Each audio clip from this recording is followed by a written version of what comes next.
शयनो भुनक्तु शरीरं कर्वावहै तेजस्विनावधीतमस्तु मा विद्विषावहै। ॐ शान्ति शान्ति शान्ति। अखण्डमण्डलाकारं व्याप्तं येन चराचरं तत्पदं दर्शितं येन तस्मै श्रीगुरुवे नमः। गुरुर्ब्रह्मा गुरुर्विष्णु गुरुर्देव महेश्वर गुरुसाक्षात् परब्रह्म तस्मै श्रीगुरुवे नमः। तस्मै श्रीगुरुवे। दयानंद। समस्त गुरुजनों की तरफ से सबका भरपूर आशीर्वाद। ज्यादा पे साधन पथ काफी आगे बढ़ चुका है और अब हमारी मंजिल सिर्फ एक है, आज्ञा चक्र। पिछली एकादशी को हम लोगों ने विशुद्ध चक्र में उस अमृत में स्नान किया, यानी इसको कहते हैं दुल्हन को अमृत में स्नान कराकर श्रृंगार कराकर और तब मिलन के लिए भेजना। तो श्रृंगार किया हम लोगों ने अमृत कुंड में। ललना चक्र जैसे मैंने बताया था, ये अमृत कुंड है। आज समस्त गुरुजनों की तरफ से यही आशीर्वाद है कि हर साधक, हम में से हर व्यक्ति कुंडलनी की इस यात्रा को भरपूर करता हुआ विशुद्ध चक्र का भेदन करते हुए उस मिलन का आनंद ले। ये अद्भुत आनंद होता है साधक। जितने ऋषि महर्षि गुरुजन इन सब ने इसका स्वाद चखा है, उनकी वाणी यहां आकर कांप लगती है, इतना आनंद है इसमें। अब चूंकि ये पराकाष्ठा है आनंद की, इसलिए हम इतने जल्दी उसमें छलांग नहीं लगाएंगे।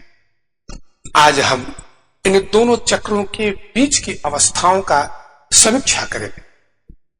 अब ये तो हम सबको पता है कि अनंत जन्म बीत चुके हैं हमारे, इसकी कोई गिनती नहीं है।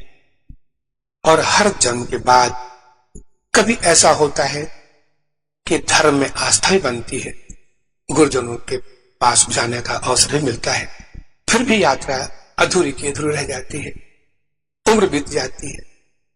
अब ये कहावत तो सबको याद है कि सुबह का भूला अगर शाम को लौट आए तो उसे भूला नहीं कहते हैं, कहते कि शाम को तो लौट आई है, तो कहां भूला था ये। लेकिन साझा प्रेम, अब इसका आश्वासन कौन देगा कि आगे भी नहीं भूलेगा वो? इसका आश्वासन देने वाला कौन है? अगर सिर्फ एक उपाय कर ले कि घर लौटने के बाद जहां से रास्ता भटका था उसकी समीक्षा कर ले, थोड़ा चिंतन करे कि कहां भटका हुआ। चला तो था अपनी मंजिल पर, अपने लक्ष्य को लेकर चला था, तो बीच में ऐसी कौन सी चीज आ गई, ये कौन सा आडंबर आ गया बीच में कि रास्ता भटक गया। आज हम उसी की समीक्षा करेंगे। अब ये तो सबको पता है कि इतने जन्मों के बाद भी ऐसा नहीं है कि हम अपनी अवस्था में मूलाधार से ऊपर उठे ही नहीं कभी, ऐसा नहीं है। मैंने पिछली एकादशी को बताया कि मणिपुर चक्र तक तो गुरु के संपर्क में आकर हर साधक कभी भाव में विह्वल होकर या कभी क्रियाओं को करते हुए मणिपुर चक्र तक पहुंच जाता है, लेकिन फिर संसार खींच लेता है, संसार की खुमारियों से आगे नहीं बढ़ने देती। इसका अर्थ तो यही हुआ ना कि निद्रा हमें बहुत प्रिय है, हम सोने के बहुत आदी हैं, जगने की इच्छा नहीं, लेकिन जगना तो पड़ेगा ही साधना पे। अब चाहे इस जन्म में जग ले या फिर 10 जन्म बाद जगे, जगना तो पड़ेगा, बिना जगे शांति नहीं है। अब समीक्षा में कल्पना करें जैसे कि नीचे खड़े हैं तो रास्ते का भटकाव है, पता नहीं ये रास्ता हमारे लक्ष्य को पहुंचाएगा या नहीं। अब उसी गांव में या उसी शहर में एक पहाड़ी है, बहुत ऊंची पहाड़ी पर चढ़ जाए और वहां से पूरे नगर को देखें। अब हर रास्ते पर आपकी नजर है, हर रास्ता प्रत्यक्ष दिखाई पड़ता है। तब ऐसा लगता था कि काश इस रास्ते से मैं गुजरा होता तो कितना नजदीक था मेरा लक्ष्य, ये मंजिल बहुत करीब थी। मैं उधर से गया, फिर उधर से घूमता हुआ। तो ये समीक्षा तभी करता है साधक जब वो विशुद्ध चक्र में पहुंचता है। क्योंकि जैसे मैंने पिछली एकादशी को बताया कि विशुद्ध चक्र ज्ञान का चक्र है, ये शुद्ध ज्ञान है यहाँ, और ज्ञान गुरु के माध्यम से मिलता है। ऋषि महर्षियों की साधना जो हुई है, उनके फलस्वरूप हम उनके बताए हुए रास्तों पर चलकर अपने लक्ष्य को पहुंचते हैं। तो ये ज्ञान प्राप्त होता है किसी दूसरे के माध्यम से। लेकिन एक बात तो ये भी है कि ज्ञान हमारा लक्ष्य नहीं है। ज्ञान एक माध्यम है, एक पथ है। ज्ञान लक्ष्य है हम अपने स्वरूप को पालें, अपने स्वरूप में अवस्थिति हो जाए हमारी। हम जहां से चले थे वहीं फिर पहुंच जाएं। हम जिस घर के हैं उस घर में पहुंच जाएं। जैसे कुंडलनी भटक गई, संसार की यात्रा कर ली और फिर मूलाधार में अनंत जन्मों तक भटकी रही अपने स्वामी से बिछुड़कर। तो घर मूलाधार नहीं था उनका, घर था सहस्रार्थ।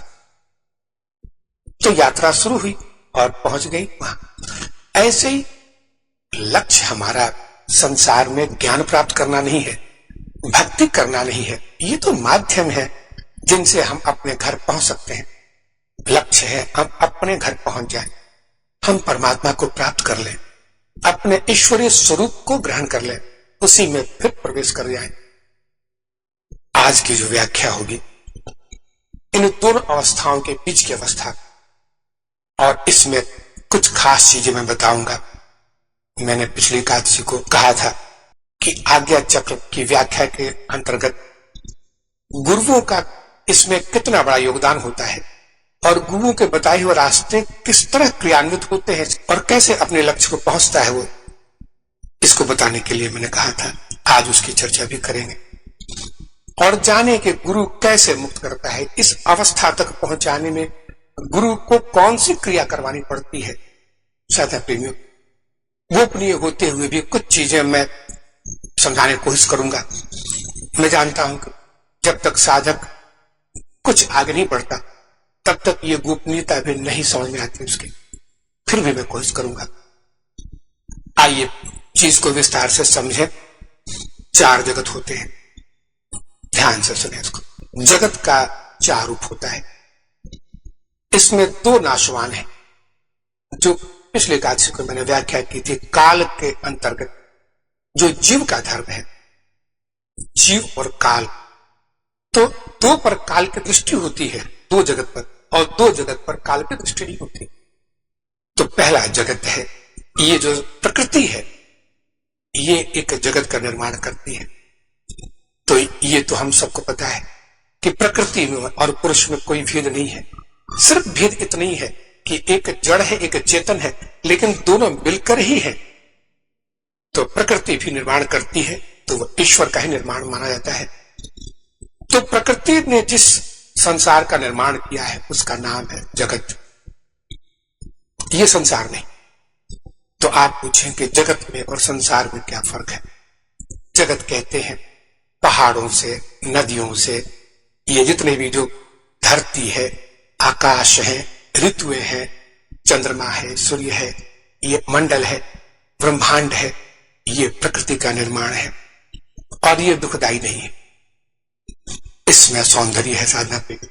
ये प्रकृति का निर्माण किया हुआ चीज सौंदर्य प्रदान करता है और इस सुंदरता के माध्यम से हम ईश्वर तक ही पहुंचते हैं। तो जिसको शुद्ध प्रकृति यानी ईश्वर की वो प्रकृति जिसको मूल प्रकृति कहते हैं, उसने जिस जगत का निर्माण किया है उसका नाम ही जगत है। लेकिन इस जगत से एक जगत का निर्माण हुआ जिसका निर्माण करने वाला था जीव, यानी हम और आप, उसको कहते हैं संसार। ये जगत नहीं है। इसी जगत से निर्माण किया जिस जगत का, उसका नाम है संसार। और इस संसार में सुख और दुख, फिर ध्यान से सुने, जगत में सौंदर्य है, ईश्वर का सौंदर्य, प्रकृति का सौंदर्य, इसमें दुख नहीं है। प्रकृति को देखकर, पहाड़ों को देखकर, नदियों को देखकर, झरनों को देखकर, फूलों को देखकर कभी दुख नहीं होता। ये आनंद को देने वाले हैं। तो ये जगत है और जीव ने जिसका निर्माण किया, इसका नाम है संसार। इसका ताना बुना जितना भी है, जैसे तंतु कहते हैं, जैसे जो वस्त्र हम पहनते हैं इसमें धागे होते हैं, इसको तंतु कहते हैं। तो ये सुख और दुख रूपी तंतुओं से बना हुआ ये संसार है। ध्यान से सुनेंगे इसको। अब इन दो जगत के ऊपर में काल की छाया पड़ती है। अब तो पहला जगत हो गया एक जगत जो शुद्ध प्रकृति का बनाया हुआ है, जो ईश्वर के तुल्य ही है, इसमें कहीं विकार नहीं है। और एक ये संसार है जिसमें सिर्फ दुख है, और सुख भी है तो दुख रूप ही है। सुख नाम की चीज नहीं होती है साधा प्रेमी। दुख का अभाव ही सुख की प्रतीति कराता है, वास्तव में सुख नाम की चीज नहीं है। तो ये संसार हो गया। अब जीव ने निर्माण किया, उसका नाम संसार। और एक संसार गुरु का भी होता है, ऋषि मुनियों का, तपस्वियों का। जितने जो तपस्वी हुए हैं, ऋषि मुनि हुए, हमारे परम पूज्य गुरुजन हुए हैं, इन सब ने एक जगत का निर्माण किया है। ये गुरुओं का जगत है। इसमें ज्ञान होता है, इसमें शांति होती है।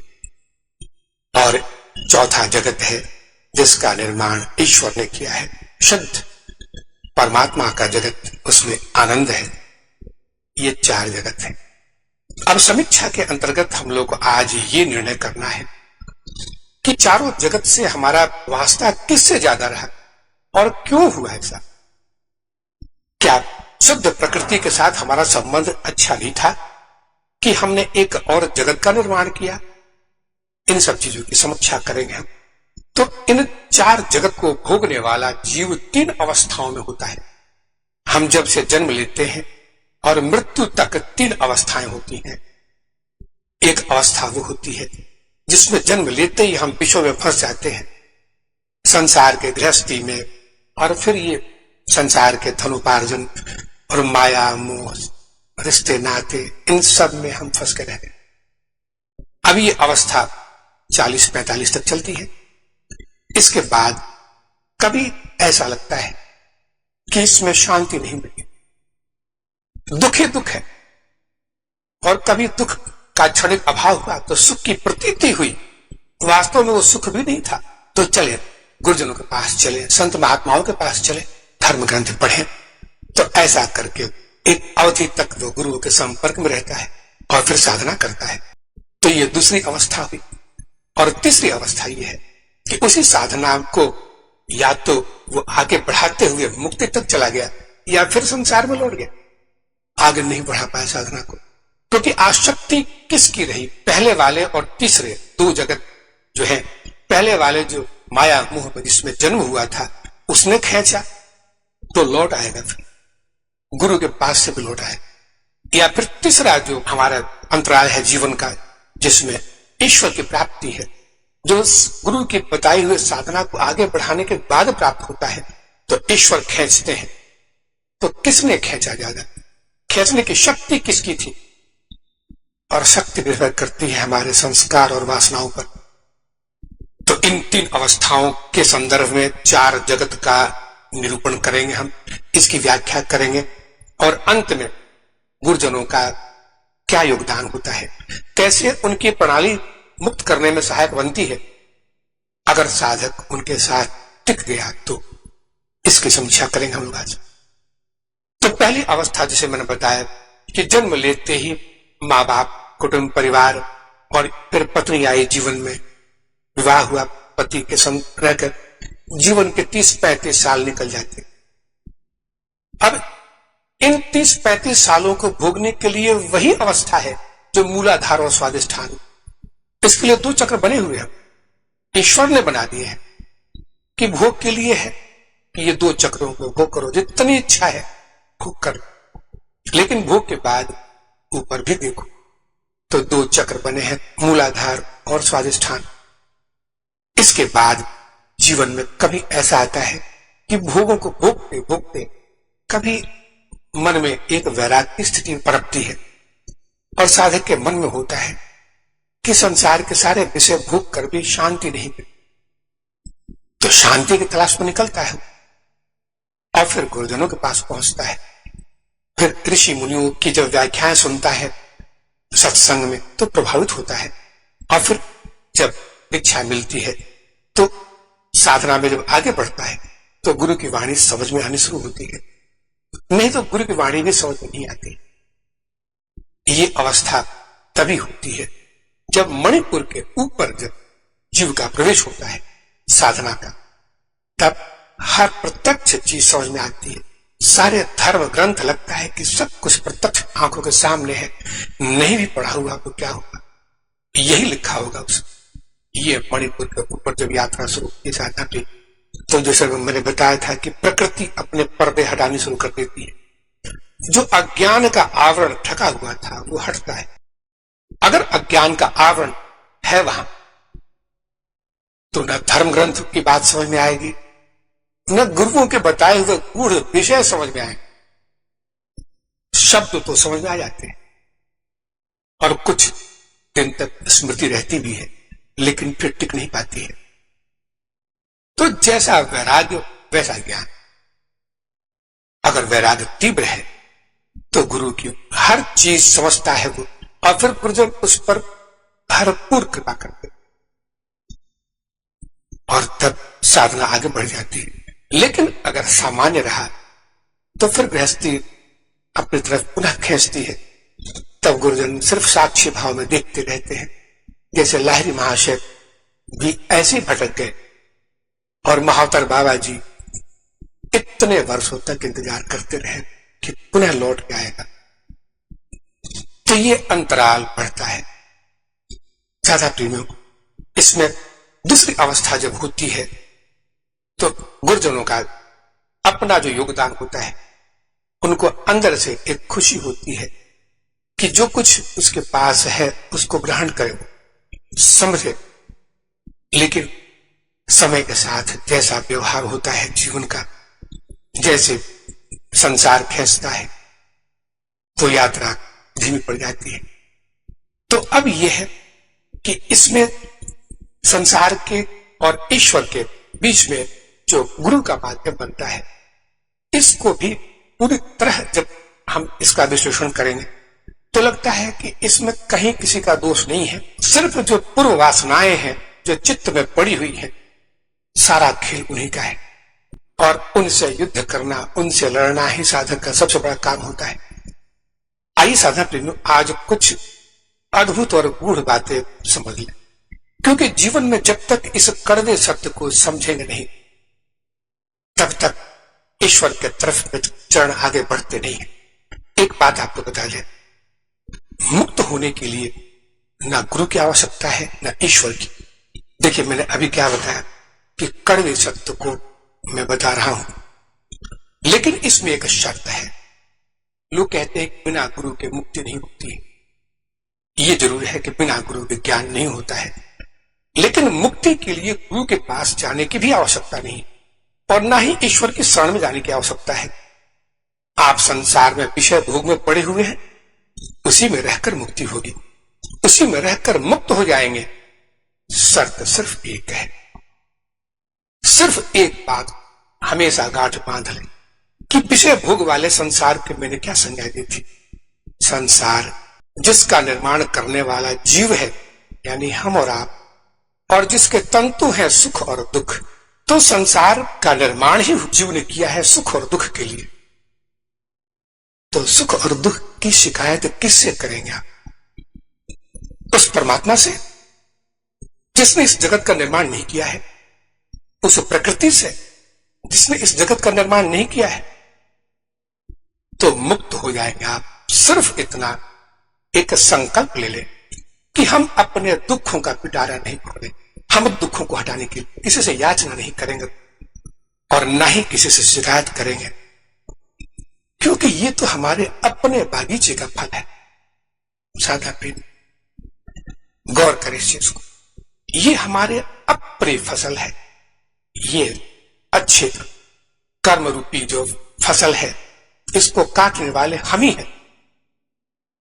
देखिए, ईश्वर की आवश्यकता क्यों पड़ी आपको? इसलिए ना कि हमारे दुखों का अंत हो जाए, जो अज्ञान है वो मिट जाए, और तब ईश्वर के शरण में आप चले। और ईश्वर के शरण में जब आप निकले हैं तो उसकी एक कड़ी गुरु भी है। तो पहले कृपा आपने अपने ऊपर में की कि हमको मुक्त होना है, तो आत्म कृपा के बाद में ईश्वर कृपा होती है। ईश्वर की कृपा हुई और तब गुरु का आदेश हुआ कि ये मेरी तरफ आना चाहता है, इसे अपनी शरण में लो। तो गुरु और ईश्वर का जो कर्तव्य है कि इसको उस संसार से निकालकर या तो जगत में स्थापित कर दे या फिर अपने जगत में, गुरु के जगत में, ताकि ये मेरे लोग को पहुंच जाए। तो गुरु से हमेशा जगत मांगना चाहिए संसार में, नहीं तो यात्रा कभी आगे नहीं बढ़ पाती है। ज्यादा अरे कष्टों में ईश्वर मिलते हैं। ईश्वर की प्राप्ति अगर करनी है तो कष्टों में ही होता है, सुख में नहीं। मैं फिर दोहराता हूं कि कोई आवश्यकता नहीं है ईश्वर मार्ग में जाने की, कोई आवश्यकता नहीं है गुरु के शरण में जाने की। इस संसार में रहकर इसे भोगों में उसी में रहें, लेकिन एक शर्त है, कभी रोए नहीं, क्योंकि ये तो सुख और दुख का ही तंतु है जो संसार का निर्माण किया है। इसमें कहां आनंद है, शांति कहां है, सौंदर्य कहां है? जिस जगत में हम आप रहते हैं उसमें सिर्फ सुख और दुख है। तो सुख और दुख में रहकर ईश्वर की प्रतीति दुख में ही होती है, सुख में नहीं। तो ईश्वर की शरण में जब भी जाएं, भगवान कहते हैं कि मेरी शरण में आओ तो शांति मांगो, सौंदर्य मांगो, अंदर में आनंद का सागर लहरें पैदा कर दूंगा। लेकिन संसार मांगोगे तो क्या मांगा तुमने? फिर दुख मांगा। संसार मांगकर दुखी तो मांगा हमने। तो ज्यादा प्रेमियों, जितने ऋषि महर्षि हैं, गुरुजन है, ईश्वर है, इनसे याचना करनी हो तो उसकी अपने सृष्टि की याचना करनी चाहिए। तो जगत जिसमें निवास करने वाले ऋषि महर्षि जितने ही हैं, ईश्वर की उस शुद्ध प्रकृति में निवास करते हैं, वही तपस्या करते हैं, कोई काम नहीं। मैंने पिछली एकादशी को बताया था, ये सृष्टि की जड़ है, इसमें चैतन्य रहकर निवास नहीं करना चाहिए, जड़वत निवास करना चाहिए। और जड़ व्यक्ति मुर्दा जैसे होता है, कोई इच्छा नहीं करता, तब मस्त है, आनंद का भोग करता है। तो जिस दिन साधक गुरुजनों से आगे बढ़ने के लिए याचना करता है, उस दिन तत्काल ईश्वर कृपा होती है। सिर्फ यही कि अब संसार नहीं, मुझे आपका जगत चाहिए और ईश्वर का जगत चाहिए। उस दिन तत्काल ईश्वर कृपा होती है। ज्यादा प्रेमियों, इस पर संशय नहीं करना, कभी कभी संशय नहीं करना। अनुभव जिस दिन होगा उस दिन अपने आप अनुभव कर लेंगे कि ईश्वर की कृपा अब तक क्यों नहीं हुई थी, और जब होगी तो सारे पर्दे खुल जाएंगे।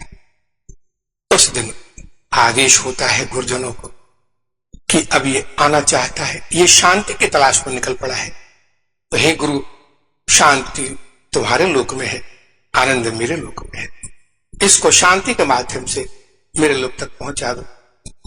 तब गुरु त्रिपुटी का भान कराता है। अब वो चीज बताने जा रहा हूं जो माध्यम बनता है, और जिस दिन साधक इस अवस्था में पहुंचता है उस दिन गुरु उसको इसी त्रिपुटी का ज्ञान कराता है। इसका संक्षेप बताता हूं। जैसे मैंने पिछले एकादशी को कहा था, विशुद्ध चक्र ज्ञान चक्र है, यहां बगैर ज्ञान के प्रवेश नहीं है। तो मां कुंडलनी के बारे में मैंने बताया था कि शिव और शक्ति में, शिव और पार्वती में, कुंडलनी में कोई भेद नहीं है। जो शिव है वही पार्वती है, वही कुंडलनी है। लेकिन सिर्फ लीला के लिए जब संसार की सृष्टि करनी होती है ईश्वर को, कि अब संसार की सृष्टि करें और अपने ही स्वरूप का विस्तार करें, संसार का निर्माण नहीं करते ईश्वर, जगत का निर्माण, जिसमें सिर्फ सौंदर्य है, सुंदरता ही सुंदरता है। सदा प्रकृति के बनाए हुए जगत में पशु पक्षी भी हैं, पेड़ पौधे भी हैं, लेकिन दुख नहीं है, क्योंकि वहां पर छल कपट नहीं है, गंदे व्यवहार नहीं है। ये जो संसार जो हम लोग का बनाया हुआ है, इसमें रिश्ते नाते वर्ण व्यवस्था, लेन देन, ऊंच नीच, ये सारी चीजें हमने निर्माण की है, इसलिए इसमें दुख है। ईश्वर के जगत में जानवर भी हैं, पशु पक्षी भी हैं, सभी हैं, लेकिन कोई दुख नहीं। तो ये दुख का निर्माण भी हमारा है। इसलिए जब जगत का निर्माण हुआ तो ईश्वर ने अपने आप को दो भागों में व्यक्त कर दिया, एक प्रकृति और स्वयं पुरुष रहे। अब प्रकृति का निर्माण करते ही इच्छाएं जन्म ले ली, तो कुंडलनी में इच्छा हो गई विषय भोग की, संसार के भोग की इच्छा हो गई। तब 25 प्रकार के गुण बताए थे मैंने पिछली एकादशी को, 25 प्रकार के गुण आ गए, और ये 25 गुण ही बंधन है। भले उसमें सत भी है, लेकिन वो भी एक बंधन है।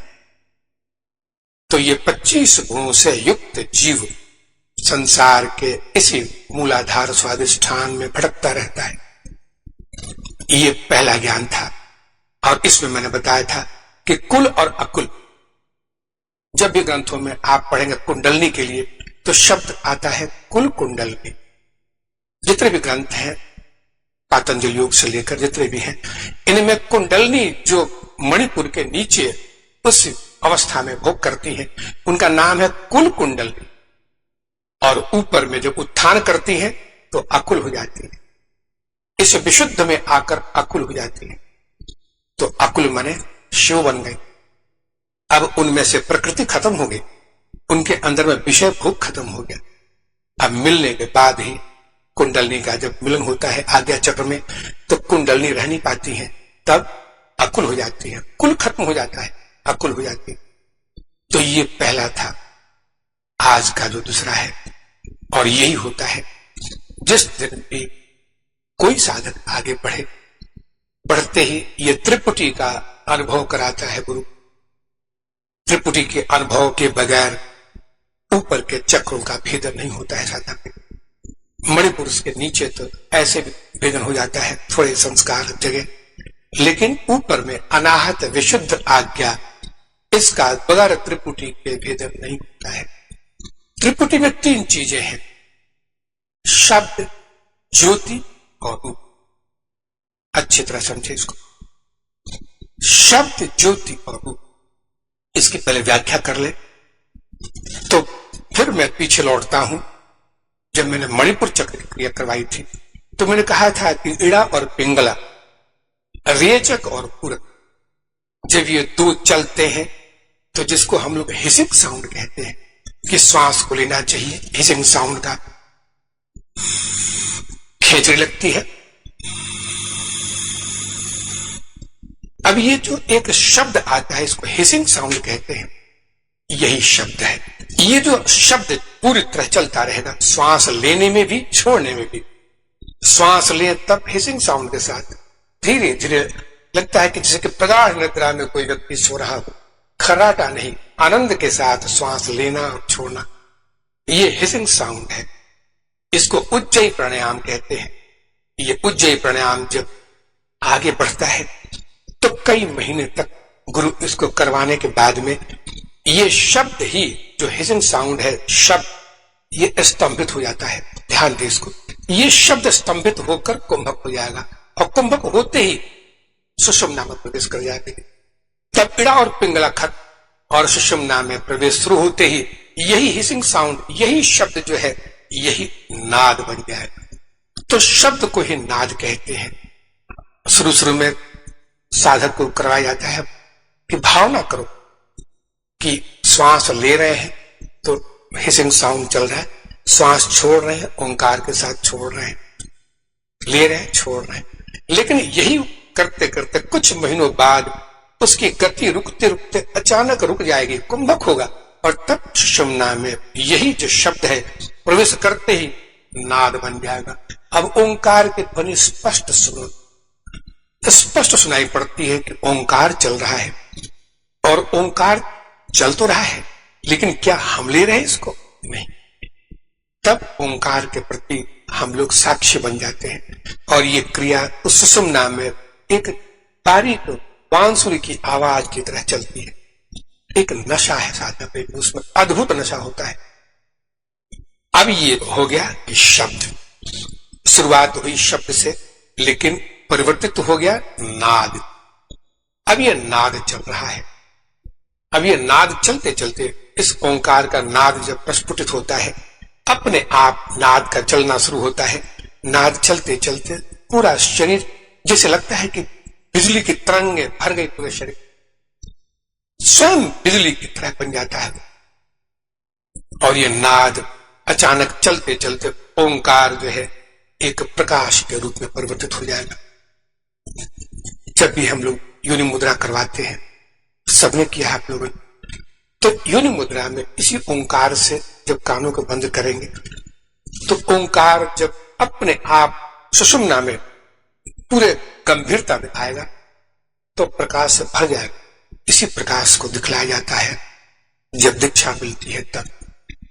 तो वो शक्ति होती है कि गुरु अपनी शक्ति उनको स्तंभित करके और शिष्य में प्रवेश कराकर उसको अनुभव करा देता है। ये साधक को खुद करना पड़ता है इसमें। तो जैसे मैंने बताया कि शब्द जो ओंकार है ये स्तंभित होकर जब सुषुम्ना में चलेगा नाद, तब अचानक आज्ञा चक्र में प्रकाश का दर्शन होगा। और दर्शन इस तरह होता है, तो जो शब्द था ये खत्म हो गया, अब इसका विलय हो गया प्रकाश। तो शब्द और ज्योति, अब ये ज्योति में परिवर्तित हो गया। अब ये ज्योति का दर्शन हमेशा होगा उसको।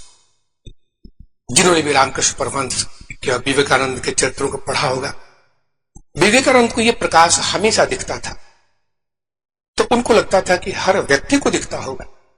लेकिन गुरुदेव ने कहा कि नहीं पगले, तू विशुद्ध चक्र का भेदन कर चुका है, इसलिए ये प्रकाश तुमको आंख खोलकर भी दिखाई पड़ेगा।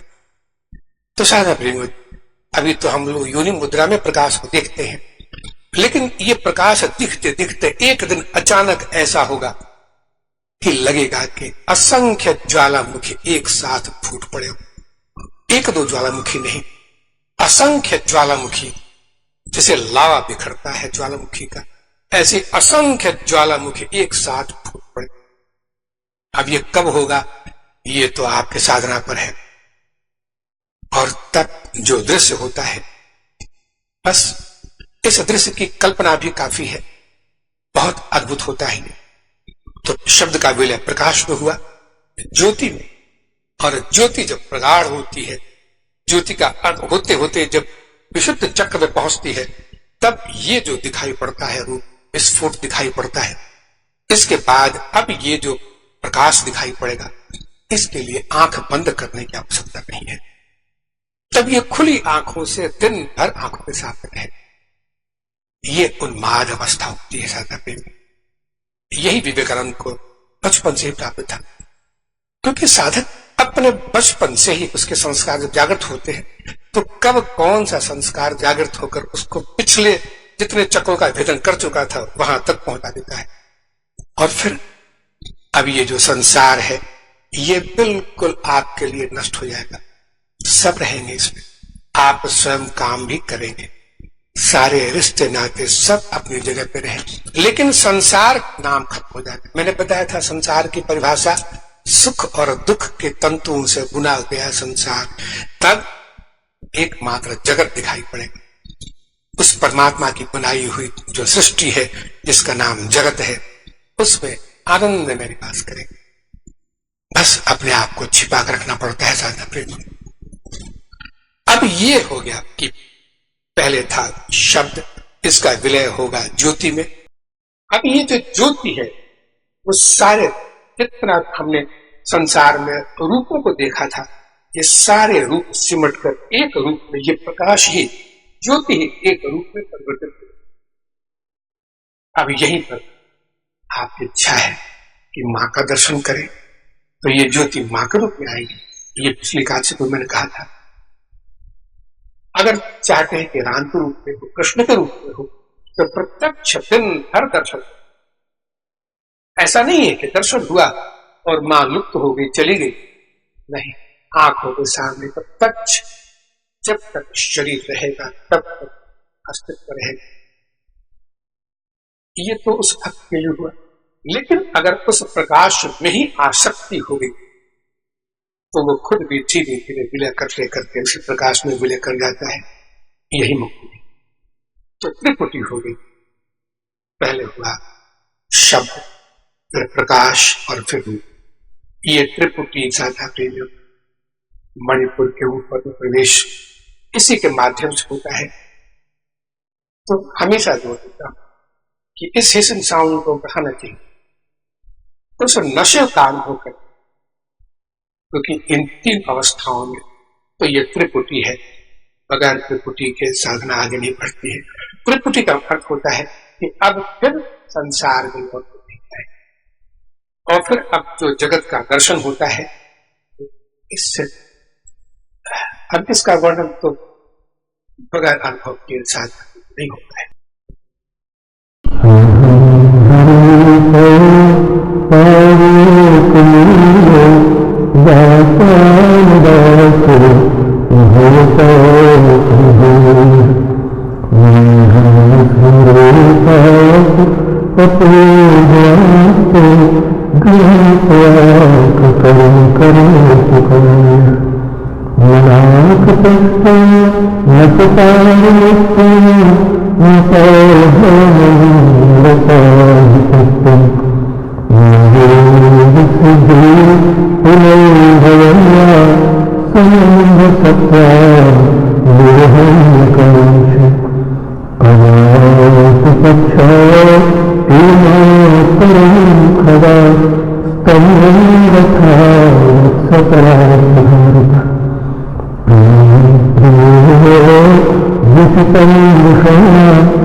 Yeah.